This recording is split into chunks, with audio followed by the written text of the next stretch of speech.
wrongly identify the real self with the ego self. How does the mistake come about? See if it has come about. One has to sublimate the ego self into the true self. The ego self does not exist at all. Why does it give us trouble? To whom is the trouble? The trouble also is imagined. Trouble and pleasure are only for the ego. Why is the world so wrapped up in ignorance? Take care of yourself. Let the world take care of itself. See yourself. If you are the body, there is the gross world also. If you are spirit, all is spirit alone. You will hold good for the individual, but what about the rest? Do it first, and then see if the question arises afterwards. Is there avidya, ignorance? For whom is it? For the ego self. Yes, for the ego. Remove the ego and avidya is gone. Look for it. The ego vanishes and the real self alone remains. The ego professing avidya is not to be seen. There is no avidya in reality. All sastras, scriptures, are meant to disprove the existence of avidya. How did the ego arise? Ego is not. Otherwise, do you admit of two selves? How can there be avidya in the absence of the ego?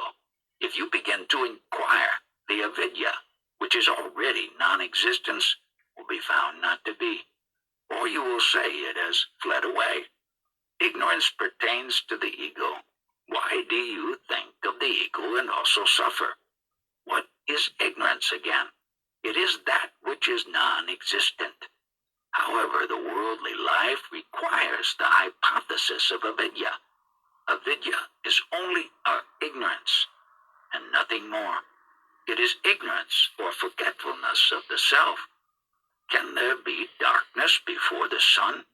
Similarly, can there be ignorance before the self-evident and self-luminous self? If you know this self, there will be no darkness, no ignorance, and no misery. It is the mind which feels the trouble and the misery. Darkness never comes nor goes. See the sun, and there is no darkness.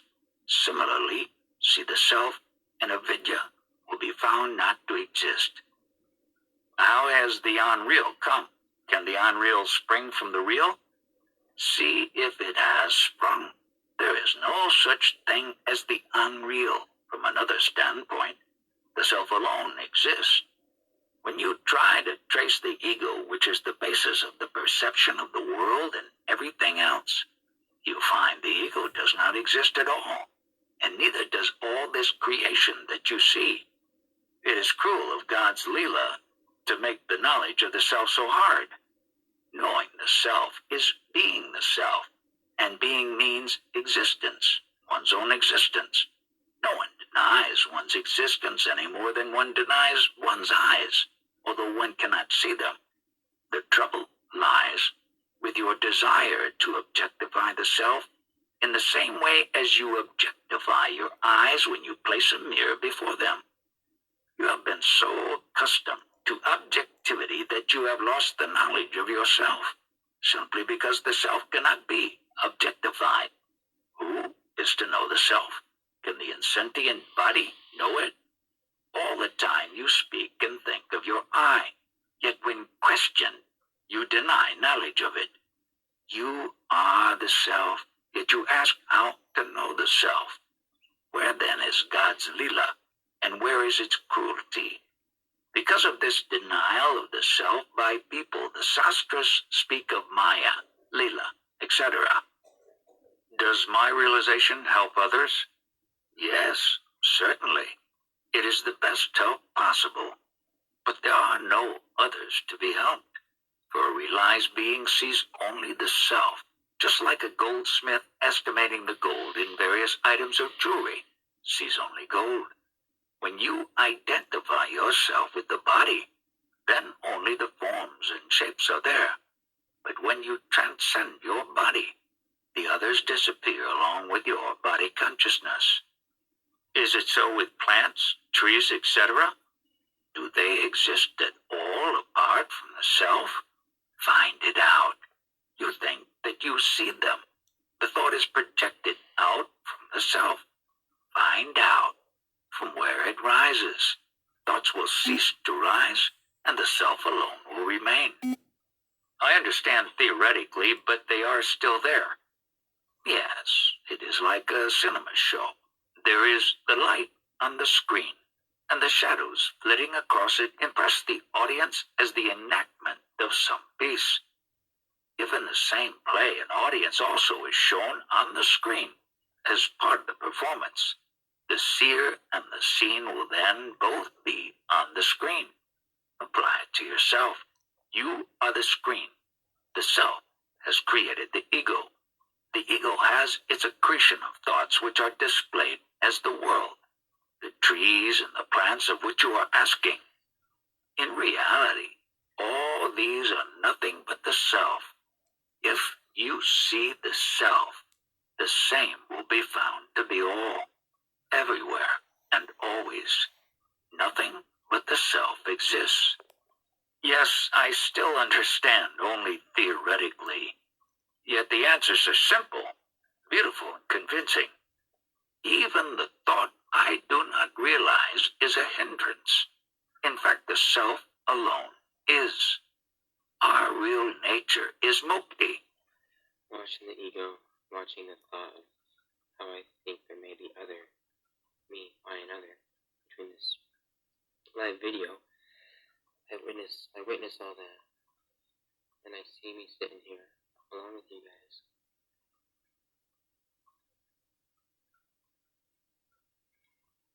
And it's all on the screen of consciousness. Just witness it all. There's no self or other. There's only the self. There are no others. Even right now, I'm just talking to myself.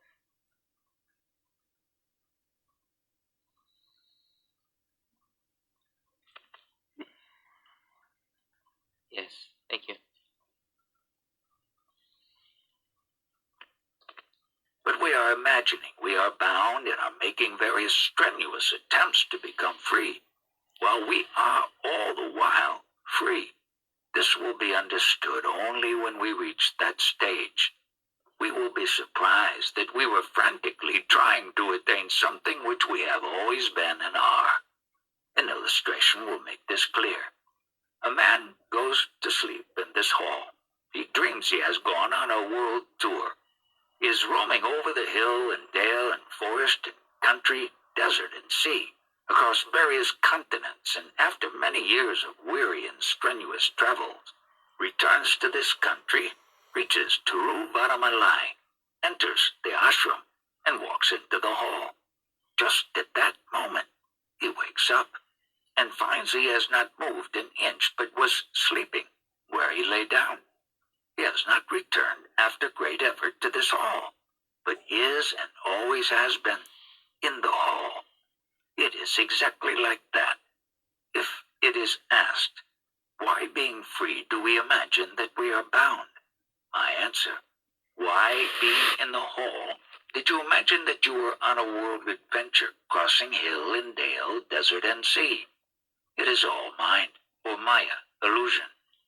How then does the ignorance of this one and only reality unhappily arise in the case of the ajnani, one who has not realized the self?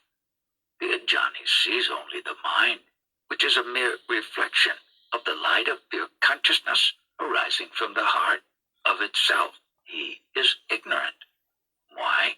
Because his mind is extroverted and has never sought its source. What prevents the infinite, undifferentiated light of consciousness arising from the heart from revealing itself to the ajnani?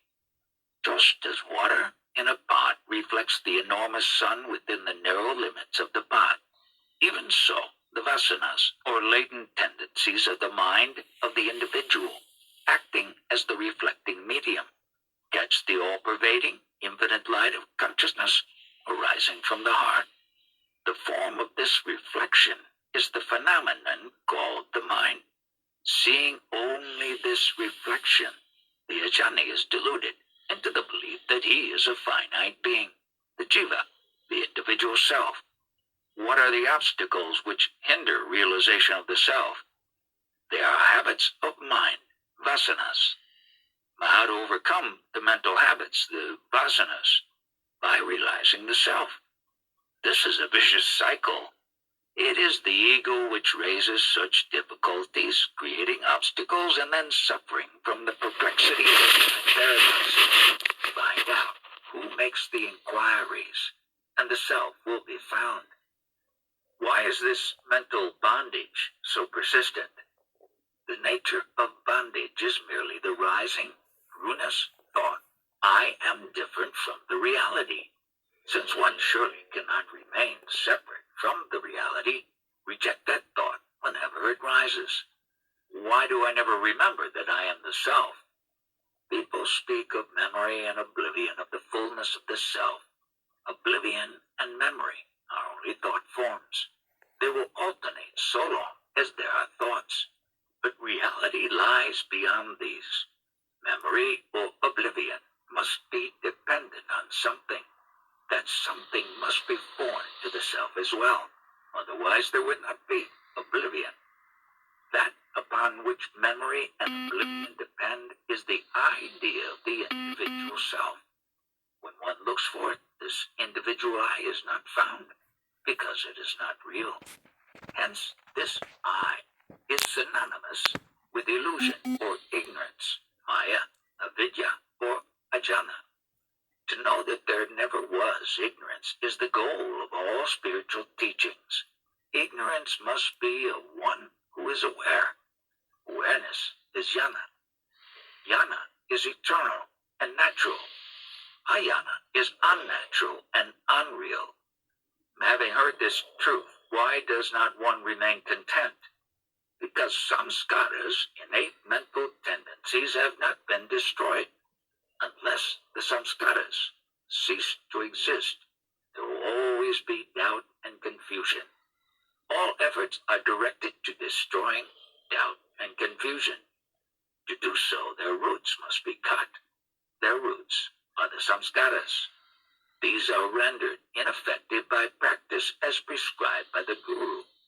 The guru leaves it to the seeker to do this much so that he might himself find out that there is no ignorance. Hearing the truth, sravana, is the first stage. If the understanding is not firm, one has to practice reflection, manana, and uninterrupted contemplation, dhyasana, on it. These two processes scorch the seeds of samskaras so that they are rendered ineffective.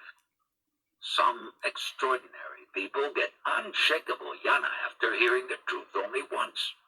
These are the advanced seekers. Beginners take longer to gain it. How did ignorance, avidya, arise at all? Ignorance never arose. It has no real being. That which is only vidya, knowledge. Why then do I not realize it? Because of the samskaras. However, find out who does not realize and what he does not realize.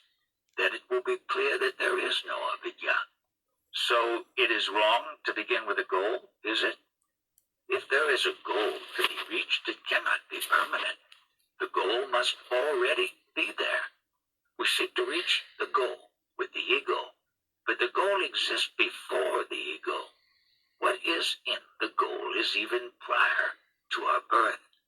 That is, to the birth of the ego. Because we exist, the ego appears to exist too. If we look on the self as the ego, then we become the ego. If as the mind, we become the mind. If as the body, we become the body.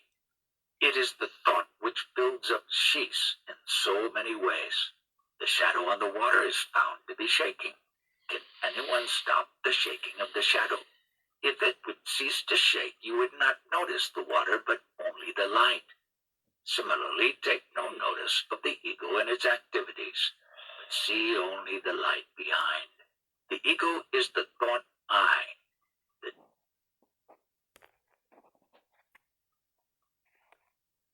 Only one step to realization. Realization is already there. The state free from thoughts is the only real state. There is no such action as realization. Is there anyone who is not realizing the self? Does anyone deny his own existence?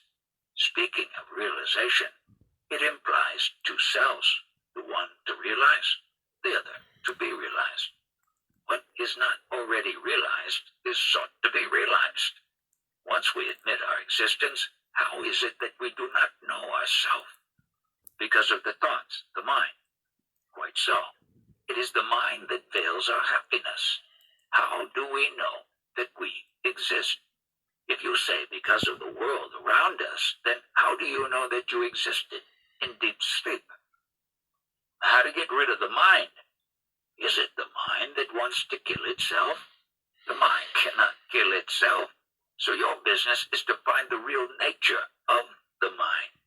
Then you will know that there is no mind. When the self is sought, the mind is nowhere. Abiding in the self, one need not worry about the mind. Is mukti the same as realization? Mukti or liberation is our nature. It is another name for us. Our wanting mukti is a very funny thing. It is like a man who is in the shade, voluntarily leaving the shade, going into the sun, feeling the severity of the heat there, making great efforts to get back into the shade, and then rejoicing. How sweet is the shade! I have reached the shade at last. We are all doing exactly the same. We are not different from the reality. We imagine we are different. That is, we create the Beda Bhava, the feeling of difference, and then undergo great sadhana, spiritual practices, to get rid of the Beda Bhava and realize the oneness. Why imagine or create Beda Bhava and then destroy it? This can be realized only by the grace of the Master. I was reading Sri Bhagavata. It says that bliss can be had only by the dust of the Master's feet. I pray for grace. What is bliss but your own being? You are not apart from being which is the same as bliss. You are now thinking that you are the mind or the body which are both changing and transient, but you are unchanging and eternal. That is what you should know. It is darkness, and I am ignorant. This ignorance must go. Again, who says, I am ignorant? He must be the witness of ignorance. That is what you are. Socrates said, I know that I do not know. Can it be ignorance? It is wisdom.